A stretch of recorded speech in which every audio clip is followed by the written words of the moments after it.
Cənubi Qafqazda sülh və sabitliyin olduqca ciddi təhlükə yaranmağa başlayıb. Belə ki, Kreml və Rusiyanın agentura şəbəkəsinə daxil olan siyasi qruplaşmalar Ermənistanda hakimiyyət dəyişikliyi üçün bütün mümkün variantları sınaqdan keçirmək niyyətini biruzə veriblər.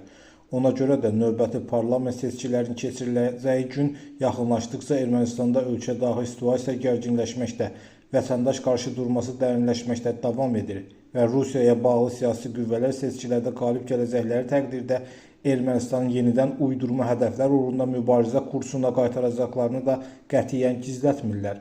Onu da qeyd etmək lazımdır ki, hazırda yalnız Ermənistanda ölkə daxili siyasi ictimai ziddiyyətlər deyil, həm də Kreml ilə Paşinyan hakimiyyəti arasında münasibətlərdəki mövcud gərginlik də sürətlə kəskinləşir. Belə ki, seçki günü yaxınlaşdıqca Kreml Paşinyan hakimiyyətinə qarşı Ermənistandakı bütün təzyiq mexanizmlərini işə salmağa çalışır. Xüsusilə də Rusiya bazarları Ermənistan istehsal olan kənd təsərrüfatı məhsulları üçün qapadılıb. Və Kremlin bu radikal addımı birmənalı şəkildə məhz seçkilərin nəticələrinə təsir göstərməyə hesablanıb.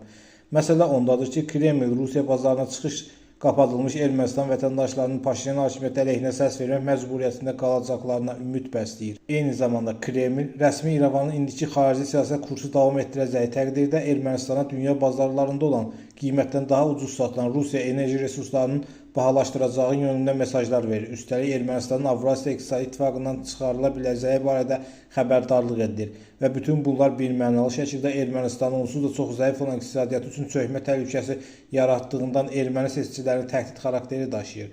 Göründüyü kimi, həm Kreml, həm də Rusiyanın agentura şəbəkəsi yalnız Paşinyan hakimiyyəti deyil, həm də Ermənistan vətəndaşlarının qərb yaxınlaşması kursunu dəstəkləyən hissəsini açıq şəkildə təhdid edir. Əgər bütün bunlar bir nəticə verməzsə, Paşinyan hakimiyyəti qalib gələrsə, Kremlin Paşinyan hakimiyyətinə qarşı daha radikal addımlar ata biləcəyi qətiyyən istisna deyil. Belə ki, Rusiya enerji qiymətini artırmaq niyyətini artıq biruzə verməkdədir. Eyni zamanda Rusiya ordusunun ölkə xaricində hərbi əməliyyatlar aparılmasına icazə verən qanun da məhz Ermənistandakı seçicilər ərəfəsində qüvvəyə minib.